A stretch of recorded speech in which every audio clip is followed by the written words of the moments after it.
Okay. So now we have to consider what are the parameters that we need to consider for selecting a transducer, right? It is not like that you may select any of the transducers. Last class नहीं हुआ है ना transducer selection of transducers. नहीं sir, ये नहीं हुआ था, properties पे कैरेक्टरिस्टिक्स पे ही रुक गए थे सर। मुझे एक डाउट था हाँ सर, ये जो डायनेमिक रिस्पॉन्सेज होते हैं, इनके स्टैटिक कैरेक्टरिस्टिक्स नहीं होती क्या? नहीं, डायनेमिक रेस्पॉन्सेस का स्टैटिक कैरेक्टरिस्टिक्स नहीं होते। स्टैटिक कैरेक्टरिस्टिक्स तभी होते हैं जब तुम्हारा डिवाइस स्टैटिक सिग्नल पे काम करता हो। अगर if the input or output of that particular transistor is having dynamic, then you may consider the dynamic characteristic. But if the frequency is zero there, dynamic signal है, लेकिन if the signal is having zero frequency, then it may come into static characteristic. But if the signal is varying, then it will be dynamic characteristic. But कुछ static characteristics आते हैं dynamic characteristics में, like the accuracy may come, the precision may come, resolution may also come. So actually, what I am saying is static characters will be there. I am not saying the static characters are not there. Static characters will be there, but apart from that, these are also having additional dynamic characteristics. Sorry, मैं गलत बताया था पहले. So the device which are working with a varying signal, that means alternating signal, may have static and dynamic characters, both of them. Okay. But okay okay sir. majorly most of them concentrate on the dynamic characteristics, and the static characteristics will be there on for every device. Okay, because the resolution will be there. Maybe it may be analog device or it may be digital device. Okay. Okay okay sir, thanks. Sir hmm, sir decay time और delay time same होता है क्या? Decay time और delay time, हाँ दोनों same ही होते हैं। ठीक। और डिले टाइम है, उसको डीके टाइम लिखे थे। कोई doubt? Yeah, I think there's a delay time, rise time. I think you people have gone through this in your control systems also, electrical wale control systems and EC wale electronics wale communication signals and systems में देखे होंगे। So वहाँ delay time या decay time दोनों same ही है, confuse मत होइए। Delay time is also called as decay time. Okay. Okay sir. So now let us move into the selection of transducers. Okay. So what are the parameters that we need to consider when we are going to select a transducer, right? Because we are not going to use the same transducer at all applications. We are not going to use the same transducers. 1 minute.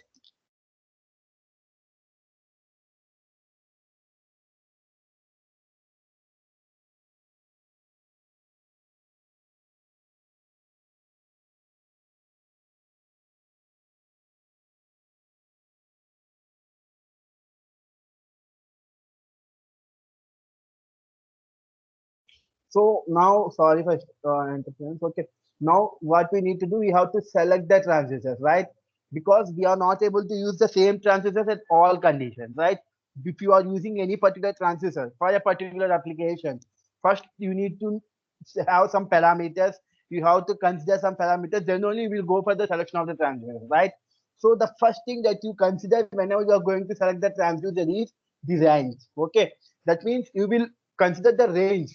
That means, like, let us consider you are measuring a parameter, like let us consider you are measuring a pressure. Okay. So if you are measuring a pressure, if you need to measure in your application, like you are measuring here, let us consider you are measuring the air pressure in a ventilator. There your need is 0 to 6 bar. Or if you are measuring in some other application where the need is 0 to 32 bar. Okay. So depending upon the range, it does it mean that what the transistor that you are using for 0 to 6 bar, the same transducer will not be suitable for 0 to 32 bar, right? Because the range is different. Okay. That means the transducer which having a range of 0 to 6 bar will be suitable for the application where 0 to 6 bar pressure is required. And the transducer which is having a very range of 0 to 32 bar, it will be suitable for the application where my maximum pressure goes to 0 to 32 bar. So whenever you are going to select a transducer, so the first thing that you need to is the range. So that means the parameter or the measurement that you are converting using the transducer. What is the range of that measurement? Depending upon the range, you will select the transducer. Okay. And the second thing that you consider when you are selecting the transducer is sensitivity. Okay.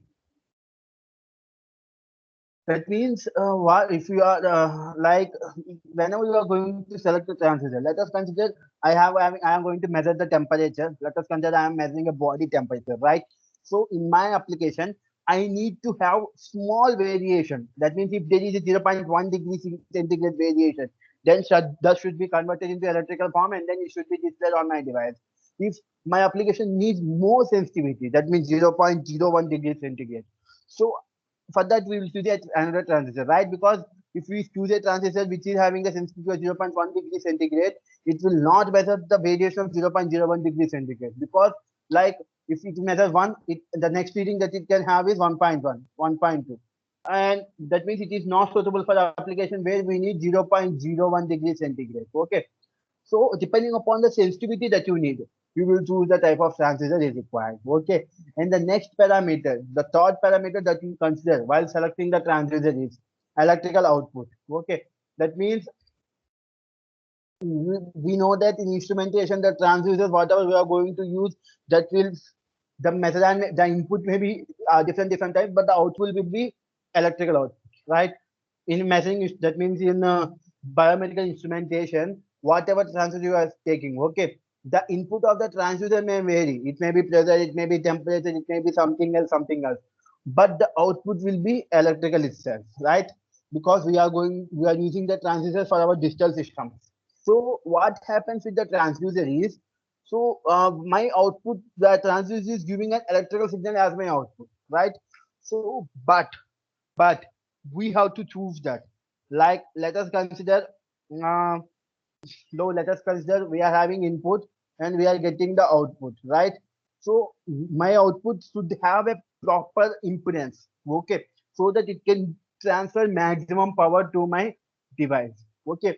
Or my output, that means I have selected a transducer, and this transducer should have a frequency range of 0 to 30 hertz, okay. So that means after the output of the transistor, whatever system you are going to have, the system may have some electrical fixed electrical parameters. Like it will accept a voltage of this much, it will accept the frequency of that much, it may accept the impedance of this much. That means the system, that means the other components of the device may accept that much of current, that much of voltage, or that much of frequency, or they should have a response time of that much, like that, right? That means the transducer, when this transducer is converting your input into a specific electrical output, so the electrical output may have different characteristics, right? It may have voltage, it may have current, it may have impedance, it may have frequency, it may have there may be different output characteristics. And the output electrical signal that is produced by the transducer should have the characteristics that should match my application, right? Because my application need a voltage of 12 volts, but my transducer is giving a voltage of 3 volts. That means the voltage characteristics are not proper with my transducer. My application need a frequency of 50 hertz, but my transducer is giving a frequency of 30 hertz.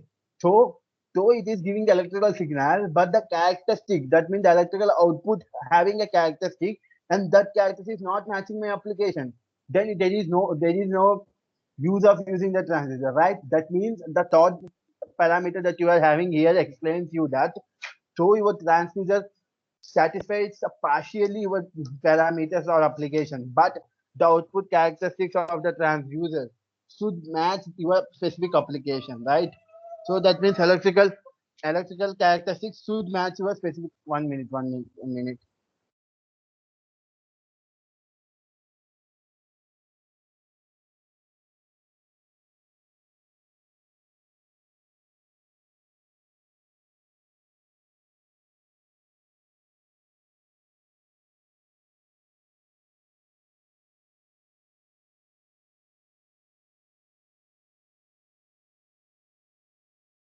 Okay. So what I am saying that the output will be electrical characteristics. That means the output should match the parameters. Okay. If it is not matching the electric characteristics or not matching with application, then it may be a problem, right? And then the physical environment, right? This is also one of the important parameters when you are going to use your transducer, when you are going to select your transducer, right? Why? Because let us consider we are using our transducer in a industry. or leave it the industry. We are studying a biomedical instrumentation. So let us consider we are using our transducer in our body, right? So depending upon the location, right? Let us consider my transducer is going to be in contact with the blood. Okay, my transducer is going to be in contact with the blood. Then my transducer should be capable to work properly in an environment which is surrounded by the blood. Okay, or let us consider your transducer has been placed in any muscle. Okay, and when you are doing some work, your muscle may have some heat. The muscle will generate its own heat, right? So it's your transducer should be capable of working in the heat condition, or it may be moisture, like you are using in some other body part where you have some moisture.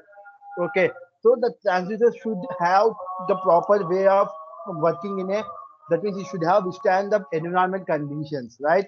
So depending upon that whether this transducer will withstand the environment conditions surrounding the transducer, then only we are going to use the transducer in that application.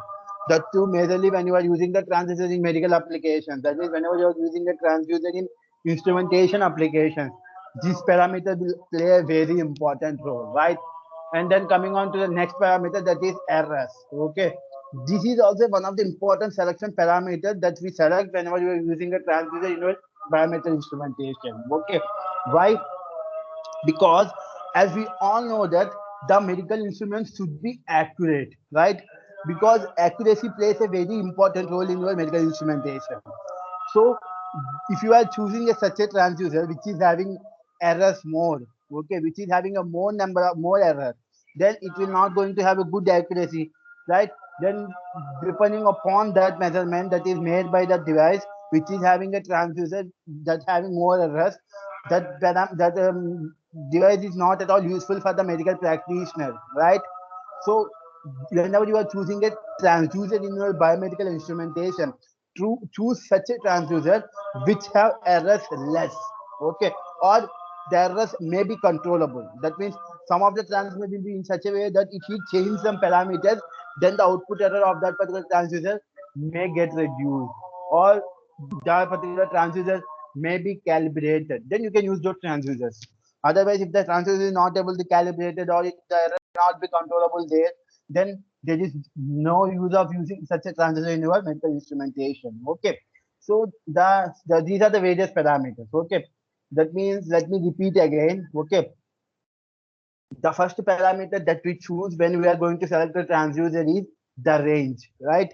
Because depending upon your measurement, that means in which range you are going to get the input. What will the minimum value? What will be the maximum value? We will choose your transducer, right? If you choose the out of range, then it will not be useful because the transducer may not convert your input parameters properly into the electrical signal. Okay, so the range will play one of the important role, and the second one will be sensitivity. How sensitive the transducer should be. Okay, depending upon that, you will choose your transducer.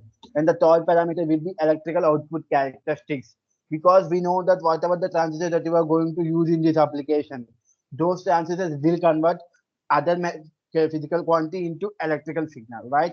And this electrical signal is going to have some parameters like voltage, current, resistance, impedance, frequency, like that. And these characteristics will play an important role because this electrical signal will be given further to the blocks. That means this will be given further to the display or like that. So it should match with the our further devices. So the electrical output, the transistor can also be chosen depending upon the output characteristics. Whether the output signal, electrical signal given by this transducer having the characteristic that suit my display. Depending upon that, also you will choose your transducer. And the next parameter is physical environment. This is also one of the important parameters in the transducer because your body is having acidic in nature. Okay, so some may have if you are using some other there may be some acids, or if you are using in blood then it should be in contact with the blood. That means depending upon on which body part you are going to place the transducer, the surrounding environment may be different, right? So if you are using a particular transducer for the body, for a particular tissue in your body, that transducer should be able to withstand the tissue's environment. Then only it will work properly. If it is not able to withstand, then surrounding environment in the tissue, then it will not going to give a proper readings, right? And then the next one is errors. Okay. So coming on to the errors, so the transducer should be selected in such a way that it should do less errors. Or if it is not possible to give such a less errors, then it should be have such a feasibility that we can vary the control. We can control the errors and we may calibrate it. Then only you are going to use the transducer there. Okay. So have you understood these selection parameters for the transducer? Yes, sir. Yes, sir. Okay, okay, 1 minute.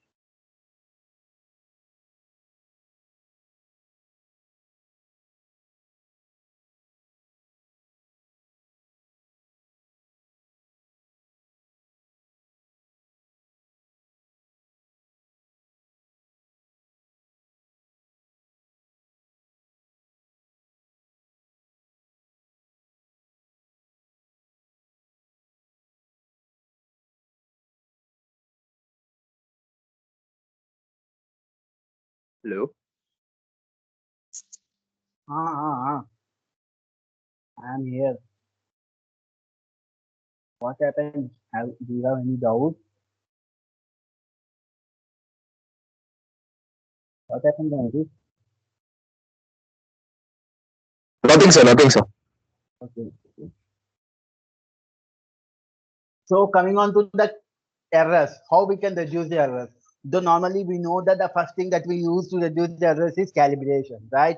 So how we are going to do the calibration?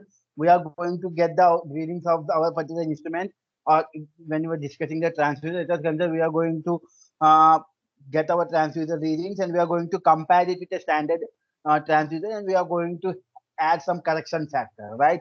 In this way, we are going to calibrate it. Okay, but we have to consider some we have to do the calibration. That means it is not like that initially while designing the instrument you have calibrated it, that's it, it's completed, now there is no need for calibration. It will be not like that. Okay, because if you are monitoring, okay, monitoring any parameter using a particular device, okay, that particular device need regular calibration.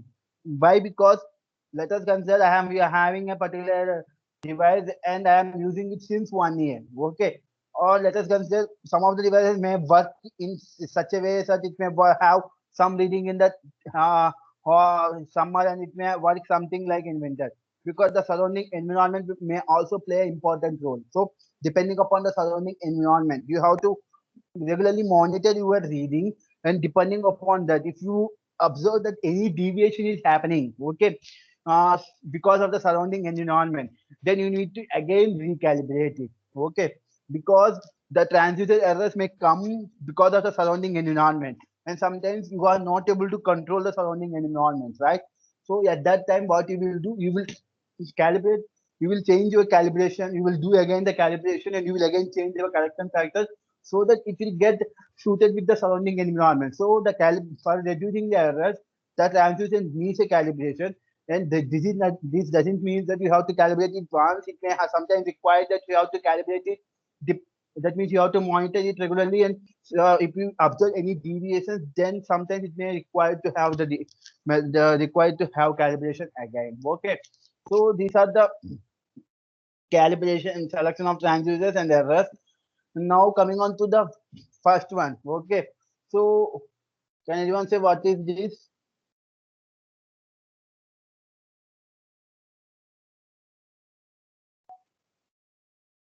Potentiometer. Right. So this is the potentiometer, and I think in different applications the potentiometer will be used like differently, right? In some of the applications, the potentiometer may be used for varying the voltage. That means you are having one fixed voltage at the input, and you want to vary the output voltage. At that condition, also the potentiometer will be used, and the same potentiometer will also be used as a variable resistor, right? So the same potentiometer may be used for varying the voltage, and the same potentiometer may be used for varying the resistance, right? सही बोला हूँ ना?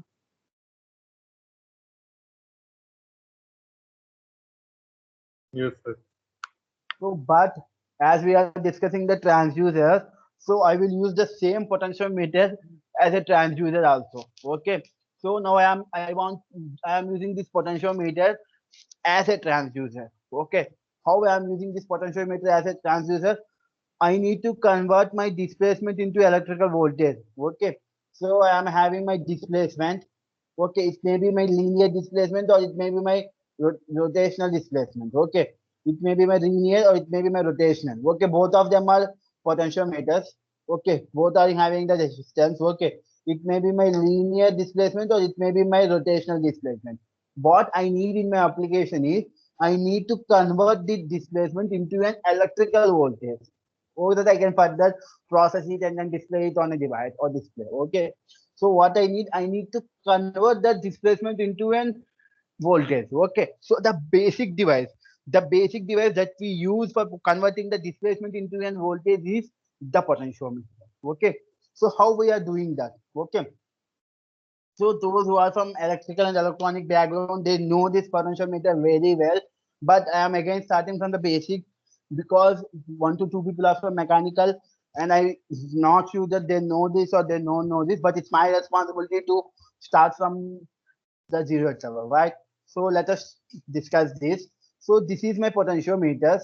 This is for linear displacement. This is for rotational displacement. Okay, and here we are having our resistance. Okay, so whenever we talk about the resistance, remember the formula of resistance, that is R equal to rho L by A. Okay, rho will be your resistivity, L will be your length, and A will be your cross sectional area. Right now, how this potentiometer is working as an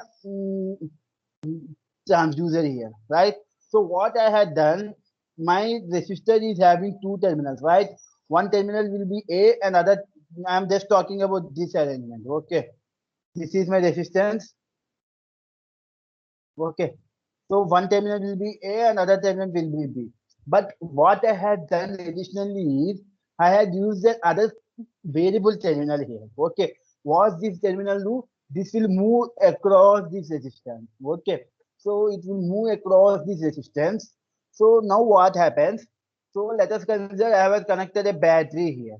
Okay, I had connected a battery here. So the here this will be having a fixed voltage, that is E1, right? Because my battery is a fixed battery, so my voltage will be E1. Okay. Now what I am doing? Okay. Let us consider. Sorry, let us consider this as the positive, so that I will be having some easy. Okay, and this as my negative. Okay, so this is E is a constant. E1 will be a constant voltage. Okay, so now I am moving this. Okay, and this particular variable now, variable terminal, which is moving across the resistance. This will move whenever there is some displacement. So what happens? I will connect it to a particular area where I want to measure the displacement. When here the displacement happen, what will do? It will move this terminal this side, or if the display it will if displacement happen this side, it will move this in this side. Okay, that means this will move. Okay, like like I want here I am at one terminal and I want to have the displacement this much. So what I will do, I will connect a knob. That knob will push this terminal like this. Okay, so now I want this length, right? I want to measure this length. Okay, so what happened? Initially this terminal is here. Let me arrange everything. Okay, what happens initially? This particular terminal is here. Okay, so now what I have done? I have moved this terminal from here to here. Okay, initially the terminal is here. Now I have moved this terminal from here to here. Okay, and now I need that how much displacement I had moved from here to here. Now I need to measure the displacement, but my particular controller do not know the it is not able to convert the displacement directly and display on the display, right? That will convert the displacement only when it will be, that will display the displacement on my monitor only when the displacement is converted into voltage, right? That means I had moved my terminal this much distance, but I need the equivalent voltage of this distance, right? So as I said earlier that I had connected a battery here, okay, and this voltage is E1, right? And what I do next, now I will connect a voltmeter here, okay. Voltmeter normally used to measure the voltage. So I had connected a voltmeter here. So this voltmeter will measure this particular voltage, okay. So let us consider the voltage measured by this voltmeter is E2. Okay. So this E1 is complete resistance voltage, and this E2 is the resistance complete voltage. This E2 is the voltage between the first point to the second point of the terminal. That means initially it is there and then moved here. So that this much of distance is having a voltage of E2. Okay. So now what I will do? Okay. There is a law known as Ohm's law. V equal to IR, right? So as the current going to the this resistance is same, so let us ignore I, okay, because it is a constant parameter. That means V will be directly proportional to resistance R. Okay. So now what we are going to do here, the basic principle works here. Okay. So now initially we know this resistance, right? We know this resistance and we know that each and every tap is having some resistance. Let us consider the whole resistance here is 100 ohms. Okay, the whole resistance, and each and every tap is having 10 ohms. Okay, that means I am having 10 taps. That means overall 100. So when I move my terminal from here to here, my terminal has crossed, let us consider it has crosses 5 taps. This is my 0th tap to 5 tap. It has crosses 5 taps. That means this resistance will be 50 ohms. This resistance will be 100 ohms. Okay, now let us E2 by E1. Let us take the ratio of this voltage by this voltage. E2 by E1. Okay, E2 by E1 is equal to, as V is proportional to R, that will be R2 by R1. Okay, as I know that this resistance will be 50 ohms because it has crosses 5 taps and each tap is having 10 ohms, that will be 50 ohms, and this will be 100. Okay, that means 50 by 100. That means 1 by 2. That means E1 by E2 by E1 equal to 1 by 2. Then E2 is equal to E1 by 2. Let us consider E1 is the voltage that I had applied. That means I know this voltage. Let us consider that is 10. That will be 5. Okay. So this 5 volts will go to my other device. That means what I had done, simply the distance has been converted into voltage. Or let me explain you through the formula so that you can understand it. Okay. So here the voltage is E1. Okay. And this voltage is E2. Okay. So as I said that E is proportional to R, right? That means E2 by E1 will be R2 by R1, right? So now as I explained you that R will be equal to rho L by here. As I am using a same resistor, so my resistor is not going, my resistivity is not going to change, my area of cross section is not going to change.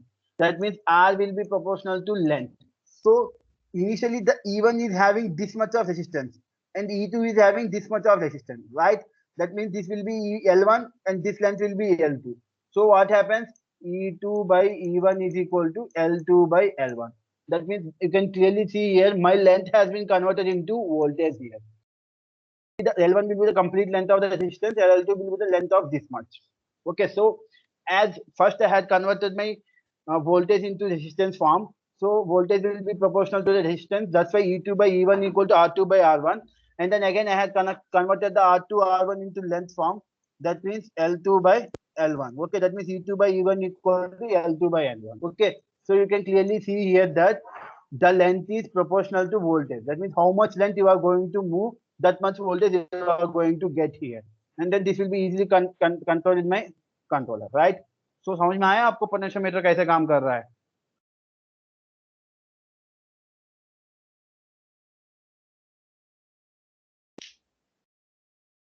हाँ जी sir आया. समझ में आ गया ना? So this is the way how the potentiometer is converting the voltage into the length into resistance. So how much length you are moving here, that much voltage will be produced here. So easily this will be given to a controller and the controller will directly convert the voltage again into the length and it will display there. Okay. So this is how the potentiometer is doing it. The same will happen in this also rotating type. Okay. The same will happen here also. Here what happens? How much angle you are going to move, that much angle that like if you are moving initially it will be like this. Okay, the angle will be 0. So now if you move the 75 degrees, let us consider you are moved 75 degrees. So you are having that much of length. So the degree will be proportional to length will be proportional to voltage. That means indirectly degree will be proportional to voltage. That means you are directly how much degree you are moving here, that will be directly converted into that much voltage. Okay.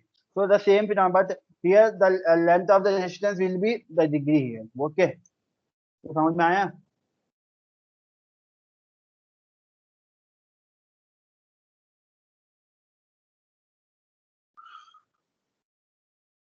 समझ में आ गया? हाँ sir आ गए। Okay, okay. So I will show. I have not given the content on the slides, but I will when I share the PPT with you, then I will provide the content on the slides. Okay.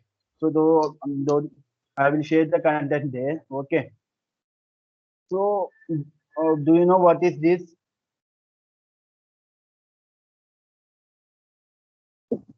Relay. It's not a relay.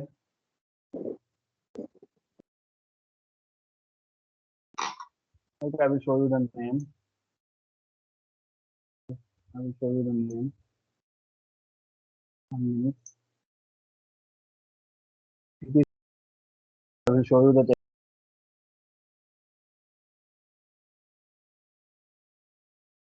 instrumentation. People should know that, but I will show you the name.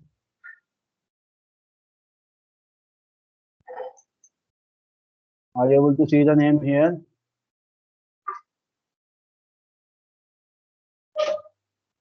Yes, sir. So this is the LVDT. Okay. Linear variable differential transformer. Okay. So what I am discussing here in initial class, that LVDT, that LVDT is this only. Okay. So how the LVDT is going to work here? Okay. So we will discuss it tomorrow. Okay. I just showed you this. If possible, I will discuss today itself, but I want to discuss the remaining two potentiometer type instruments, that is variable capacitance. Okay, like in the potentiometer, what's happening depending upon your length, that means depending upon your displacement, the resistance is going to vary. Okay, and the resistance is converted into and voltage or resistance is also an electrical parameter, right? So as you know that in an electrical when you come into electrical signals, that what are the 5 basic parameters of electrical signals? Let me बताइए 5 basic parameters क्या होते हैं electrical का?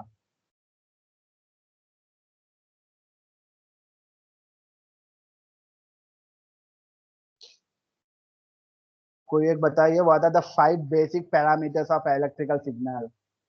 Electricity में 5 basic parameters क्या होते हैं?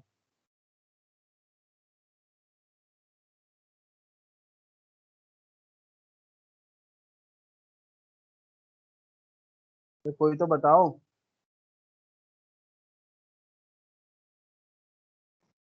Sir voltage, capacitance हम्म, capacitance resistance inductance voltage और current. CARLC, right? Mummy papa बच्चे ऐसा सब ठीक है. So I had said that we can use the resistance. That means we had designed the potentiometer where the resistance, that means one of the basic parameter of the electrical device, is to convert the displacement into electrical signal, right? So if I use the resistance and if I leave the capacitance and inductance, तो वो definitely feel होंगे ना, कहेंगे अरे यार मुझे छोड़ दिए बाकी एक को देख के चले गए. तो इसलिए क्या होता है, we will also discuss how we can use the inductance and capacitance for converting the displacement into electrical voltage. Okay, so here the comes the variable capacitor. Okay, so how variable capacitor is going to convert the displacement into electrical parameter. Okay, so if you are able to convert the displacement into capacitance, then the capacitance is also electrical parameter, then it is acting as a transducer there, right? So as you know that if you consider the basic formula of a capacitance, C will be equal to 0.0885 Ka by D, right? Ka by D. Okay. So among this, I have showed you here. Okay. Among these, A will be area of cross section of plates there. Okay. What happens? I will explain you. Okay. 1 minute.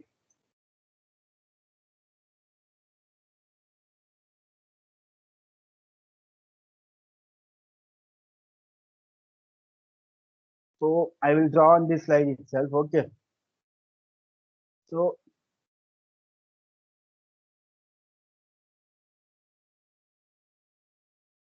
This will be my capacitor, right? The capacitor means if you use two plates and if you place a dielectric material between the two plates, then it will form a capacitor, right? Then this is going to have some capacitance there. Okay. So capacitance C is equal to some constant value into A by constant value into A by D. This will be the capacitance formula, right? And here the A will be area of cross section of plates. So when you are going to design a capacitor, so area of cross section will also going to be constant. So in that capacitor is inversely proportional to the D. What is the D? It is the distance between the two plates here, right? So here you can clearly see that if you need a capacitor, if you are going to vary the distance between the two plates, then what happens? Your capacitance is going to vary. Just basic principle. So if I want to measure the displacement, so I will move this plate. So how much distance this plate is going to move, that much change is going to be occur in the capacitance. So here also you can see clearly that the capacity is converting the displacement into capacitance, change in capacitance, right? Because from the basic formula of capacitance, C is equal to epsilon A by D, where epsilon naught and epsilon R are related to the material that we are using in the middle. So that will be constant because we are not going to change the material there. And A will be your area of cross section. And we are not going to change the area of cross section of the plates. Then the only parameter that we have here is D. So what will be the D? It will be distance between the two plates, right? So if you are going to vary the distance between the two plates, then what happens? The capacitance is going to vary. So you can clearly see here that this place, the distance is directly converted into changing capacitance. So distance is an physical quantity, and here we are getting an electrical quantity. So you can see that the capacitor is also acting as an transducer or not. Transducer जैसा काम कर रहा है नहीं कर रहा है capacitor.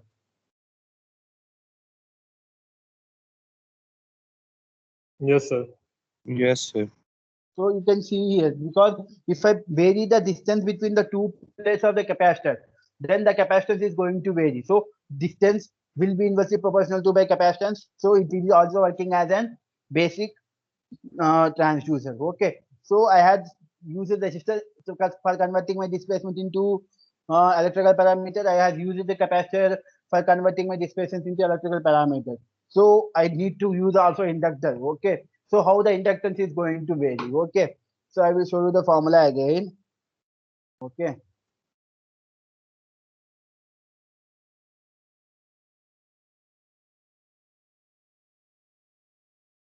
Are you able to see the PDF here?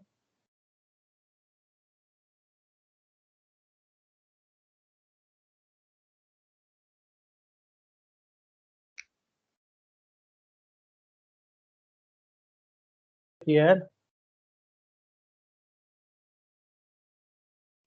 Yes, sir. Yes. So if you go to the basic formula for the inductance, so inductance will be L equal to N square G into mu, right?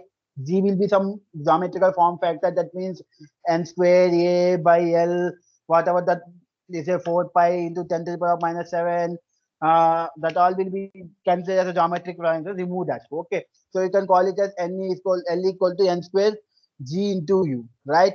So what will be the U here? Permeability of the medium, because like you can see that whatever the coil, we will wound the coil upon a certain ferromagnetic material, right? So the ferromagnetic material will be your medium for the flux. So what happens with the inductance? Inductance will be equal to N square G into U, right? So here you can clearly see that if you vary the geometrical parameters like the length of the coil or cross section area of the coil, then your inductance may going to vary. Or if you vary this mu, okay, that means the medium here, then also your inductance is going to vary here, right? So how? Okay, now if you vary the mu here, the mu will be the inductance here, then your in inductance is the mu, that means the permeability of the material. If you're going to vary here, then your L is going to vary here. But how we will vary the permeability here? Because that means you have to remove your material and you have to insert the new material, right? Then only the permeability is going to vary and directly your inductance is going to vary, right? But the variable inductance, remember this formula here, L equal to N square G into mu. This is the formula which has given life to the LVDT. Okay, the LVDT in the LVDT that is happening because of the very inductance here. Okay, the induct that means because of permeability of the medium, right? Because this is one like LVDT will have the permeability variation, but among that the LVDT will also going to have cancellation of the two coil voltages. Okay, the medium here the coil will be wounded on an solenoid, right? If you move the solenoid, air come in between, then permeability will going to vary. And if again if the core comes, the permeability is going to vary. So if the air and core gets varied there, then your inductance will go. How it is operating, I will explain you. Just wait. Okay, I will explain you. ऐसा बताऊंगा तो आपको समझ में नहीं आएगा. 1 minute.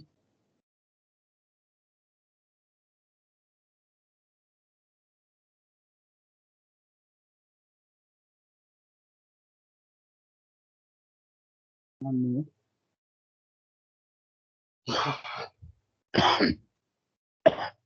Okay. So let us take a coil here. Okay. Let us take a cylinder like this. Okay. So let us take a cylinder like this and up. Yeah. Let us take a cylinder like this and let us wound a coil upon this cylinder. Okay. I have wounded a coil upon this cylinder. Okay. Now what I am going to do, this cylinder is having air inside that. That means the air is acting as a magnetic medium for this coil. Okay. So now what I will do, I will take a iron piece here. Okay. So what I will do next, so if I will connect to the subject where I need to measure the displacement. Okay. When I move this inside, so this will go into the cylinder, right? That means whenever this going to go into the cylinder, so already the cylinder is having air inside that. So air is having some permeability. When the coil goes inside that, if some part of the coil goes inside that, then the permeability is going to vary there. When the permeability is going to vary there, then inductance is going to vary there, right?